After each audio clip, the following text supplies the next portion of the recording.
hidup, membantu sesama sering dianggap sebagai tindakan mulia yang membawa kebaikan.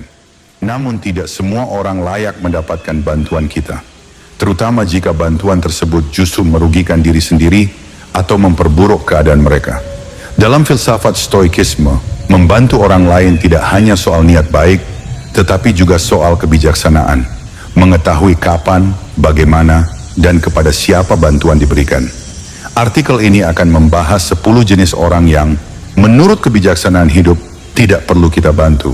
Harapannya pembaca dapat lebih bijak dalam memilih tindakan yang tidak hanya bermanfaat bagi orang lain, tetapi juga selaras dengan nilai-nilai hidup yang sehat. 1. Orang yang tidak mau berusaha. Membantu seseorang yang enggan berusaha seringkali hanya membuang-buang waktu. Mereka cenderung mengandalkan orang lain untuk menyelesaikan masalah mereka tanpa menunjukkan inisiatif untuk memperbaiki keadaan. Dalam stoikisme, kebahagiaan dan kesuksesan berasal dari usaha pribadi. Jika seseorang terus-menerus mengharapkan bantuan tanpa mencoba melakukan perubahan, mereka tidak belajar bertanggung jawab atas hidup mereka sendiri. Membantu mereka hanya akan memperkuat pola pikir pasif ini. Sebagai contoh, seseorang yang mengeluh tentang kondisi keuangannya, tetapi menolak mencari pekerjaan tambahan atau belajar keterampilan, baru menunjukkan sikap pasif. Orang seperti ini hanya akan bergantung pada bantuan tanpa memanfaatkan peluang yang ada. Jika kita terus memberikan bantuan tanpa syarat, kita sebenarnya mendorong mereka untuk tetap berada di zona nyaman mereka. Lebih jauh, penting untuk mengenali apakah orang tersebut benar-benar membutuhkan dukungan atau hanya memanfaatkan kebaikan kita. Dalam banyak kasus, mendorong mereka untuk mengambil tanggung jawab atas hidup mereka sendiri akan memberikan dampak yang lebih besar dibandingkan memberikan bantuan langsung. Sebagai contoh, daripada memberikan uang kepada seseorang yang selalu meminta, kita bisa mengarahkan mereka untuk mengikuti pelatihan kerja atau mengembangkan keterampilan baru. Dalam konteks stoikisme, tindakan membantu harus dilandasi oleh kebijaksanaan.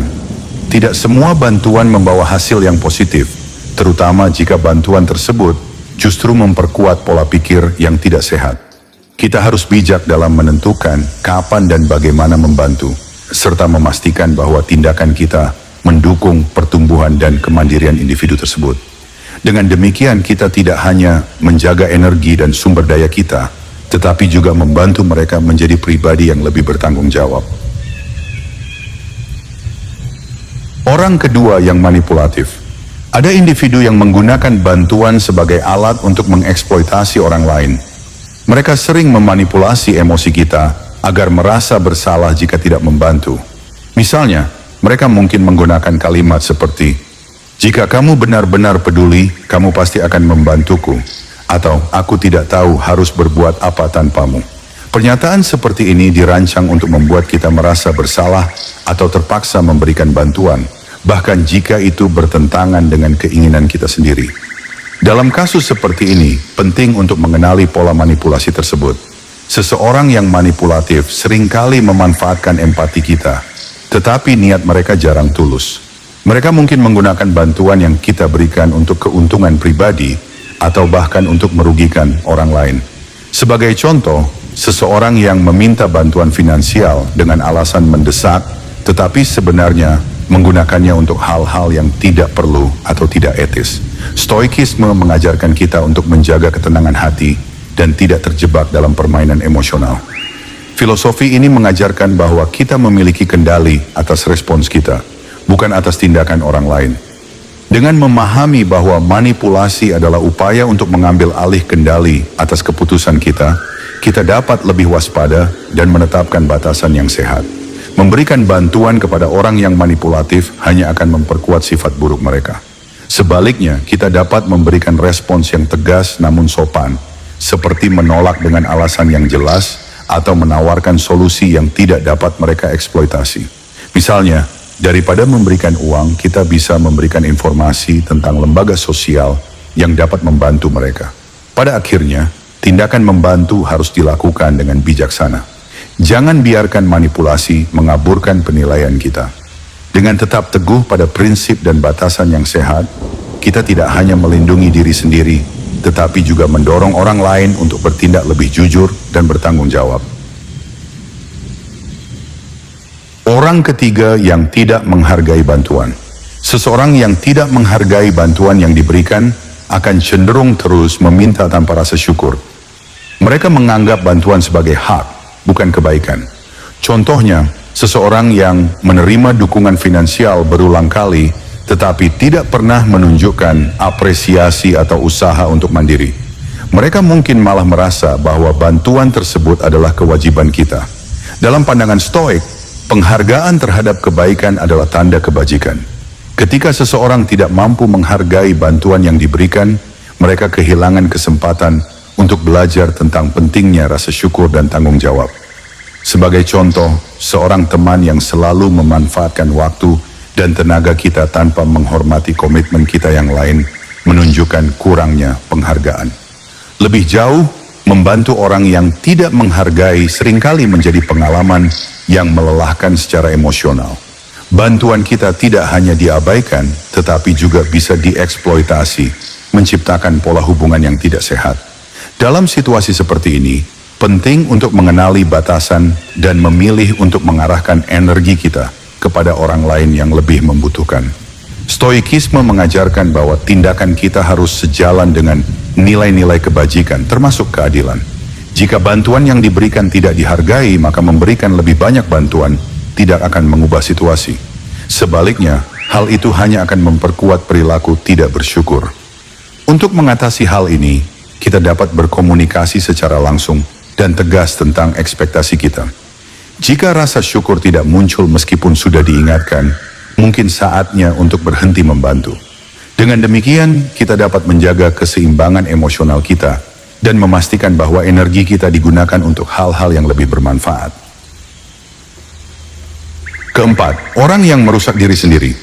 Membantu seseorang yang terus-menerus mengambil keputusan buruk dalam hidup, seperti terlibat dalam kebiasaan merusak, seringkali sia-sia. Misalnya, seseorang yang kecanduan alkohol atau obat-obatan mungkin berulang kali menerima bantuan finansial, tetapi tetap kembali pada kebiasaan yang sama tanpa ada upaya untuk berubah. Dalam kasus lain, seseorang yang selalu terlilit utang karena gaya hidup konsumtif juga merupakan contoh pola perilaku yang merusak. Mereka mungkin tidak siap untuk berubah atau bahkan menolak bantuan yang diberikan. Bahkan, ada kalanya bantuan yang kita berikan malah digunakan untuk memperburuk situasi mereka, seperti menggunakan uang yang diberikan untuk berjudi atau membeli minuman keras. Dalam situasi ini, niat baik kita malah menjadi kontraproduktif. Stoikisme menekankan pentingnya bertindak secara rasional. Filosofi ini mengajarkan bahwa kita harus membantu hanya ketika bantuan tersebut benar-benar dapat membawa dampak positif. Ketika seseorang tidak mau mengubah kebiasaan buruknya, bantuan yang diberikan bisa jadi hanya memperpanjang siklus kehancuran. Pendekatan yang lebih bijaksana adalah memberikan dukungan dalam bentuk lain, seperti memberikan informasi tentang pusat rehabilitasi atau konseling. Dengan cara ini, kita tetap menunjukkan kepedulian, tetapi tidak menjadi bagian dari siklus destruktif mereka.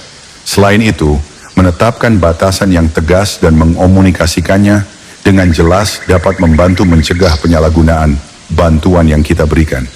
Pada akhirnya, keputusan untuk membantu harus dilandasi oleh penilaian yang matang. Jika bantuan yang diberikan tidak disertai dengan kesiapan dari pihak yang dibantu untuk berubah, maka usaha tersebut hanya akan menjadi sia-sia. Dengan menempatkan kebijaksanaan sebagai landasan, kita dapat memberikan dampak yang lebih besar sekaligus melindungi diri kita dari rasa frustrasi dan kelelahan emosional. Orang kelima yang hanya mengandalkan bantuan. Ketergantungan adalah musuh utama kemajuan. Jika seseorang terus-menerus mengandalkan bantuan orang lain tanpa mencoba mandiri, mereka tidak akan pernah belajar untuk berdiri sendiri. Misalnya, seorang teman yang selalu meminta bantuan finansial tanpa berusaha mencari pekerjaan tambahan atau mengelola keuangannya dengan lebih baik menunjukkan pola ketergantungan yang tidak sehat. Bantuan yang kita berikan seringkali hanya menjadi solusi sementara tanpa menyelesaikan akar masalah. Dalam stoikisme, setiap individu bertanggung jawab atas kehidupannya sendiri. Filosofi ini mengajarkan bahwa hidup yang bermakna adalah hidup yang dijalani dengan kemandirian.